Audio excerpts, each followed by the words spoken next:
Hello बच्चों।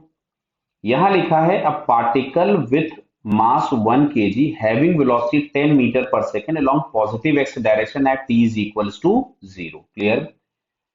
Forces F1 and F2 acts on the particle whose magnitudes are changing with the time according to the variation shown in the figure. मतलब graph में जो दिया है, the magnitude of velocity of the particle at t is equals to 3 second. Neglect gravity effect is found to be n root 5. Find the value of n. Clear? तो देखो ध्यान से, सबसे पहले यहाँ पे ये समझिए, ये जो हमें कोऑर्डिनेट्स गिवन है x और y, तो यहाँ जो फोर्स लग रहा है वो आपके पास निगेटिव x में लग रहा है और फोर्स जो लग रहा है वो निगेटिव y में लग रहा है। क्लियर है?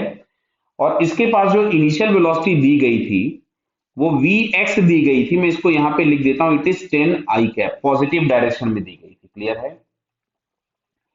अच्छा, तो जो F1 है वो लग रहा था x एक्सिस के लॉन्ग, तो जो F1 के अंदर का एरिया होगा, F1 के अंदर का एरिया वो हमारे पास देगा change in momentum along x axis. Clear? तो बेटा दिख रहा है F1 के अंदर के एरिया को मैं पहले यहां पे रेड कलर से कर दे रहा हूं, फिर मैं इसको हटा दूंगा एरिया निकालने के बाद, क्योंकि फिर मैं F2 के अंदर का एरिया फाइंड करूंगा। ये है एरिया F1 के अंदर का, और ये हम लोगों के पास मिलेगा डेल्टा पी एक्स। कैसा मिलेगा? Delta P x. तो ये एरिया अगर हम लोग निकालें तो बेटा देखो, ये पहले बेस दिया है 1 और इसका हाइट जो दिया है दैट इज 4, तो पहला वाला एरिया मिला 4 प्लस इसका जो नीचे वाला अब की बार जो बेस है दैट इज 2। मैं इसको अलग कलर से कर देता हूं। देखिए 1 से लेके 3 तक में इसका बेस हो गया 2 और इसकी हाइट दी है 2, तो ये भी एरिया हो जाएगा 4। तो ये हम लोगों को मिला 8 न्यूटन सेकेंड। लेकिन समझो ये लग रहा था निगेटिव डायरेक्शन में, तो जो भी हमारे पास ये डेल्टा पी एक्स आएगा, ये डेल्टा पी एक्स हम लोगों को मिलेगा निगेटिव। बराबर? जो भी इंपल्स हम लोगों के पास मिला वो मिलेगा -8, और इसको हम लोग लिखेंगे P final minus P initial. बटा क्लियर है आपको ये? अच्छा, इनिशियल मोमेंटम हम लोगों के पास था ये 10 आई कैप में था, प्लस में था, तो यहां पे हमारे पास आ जाएगा ये फाइनल -10 और ये मिलेगा -8। तो फाइनल मोमेंटम जो हम लोगों के पास मिलेगा, ये सीधे एम क्यों इसको क्यों लिख दिया? क्योंकि मास 1 है, तो जो भी वेलोसिटी होगी तो मोमेंटम जो हम लोग लिखेंगे उसको लिखोगे m इंटू वी, और मास 1 है तो हमने वेलोसिटी v के बराबर डायरेक्टली लिख दिया इसको। तो यहां से मिलेगा 10 - 8 मिला 2 मीटर पर सेकेंड। सॉरी, अभी मोमेंटम लिखा हुआ है तो इसको मैं न्यूटन सेकेंड लिख लेता हूं, हालांकि मास हम लोगों के पास 1 ही दिया हुआ है। तो जो फाइनल वेलोसिटी होगी वो आपके पास हो गई 2 मीटर पर second, that is along x direction. अब आते हैं हम लोग जरा वाई डायरेक्शन में। तो अब देखिए, मैंने पहले ही बोला था कि मैं इस पूरे को हटा दूंगा, तो अब मैं इसको पूरे को फिर से हटा दे रहा हूं। अब अगर हम लोगों को पी वाई निकालना है, change in momentum along Y axis, तो हम लोग केवल और केवल F2 के अंदर का एरिया निकालेंगे।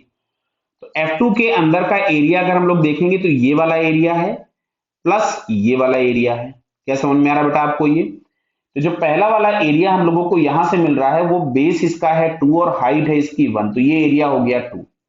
अच्छा, ये वाला एरिया अगर हम लोग निकालेंगे तो हम लोग लिखेंगे 1/2 sum of parallel sides. Parallel side एक ये है कितनी 1, और अगली वाली कितनी है 3, तो 1 + 3 इंटू सेपरेशन बिटवीन देम, तो 2 से 3 में कितना हुआ 1, तो ये भी हमारे पास एरिया आ रहा है 4/2 कितना आएगा 2।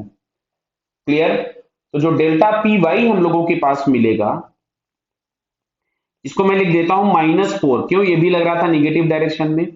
अच्छा, इसको हम लोग लिख देंगे m into V Y is equals to -4, तो V Y is equals to आपके पास मिला -4 मीटर पर सेकेंड।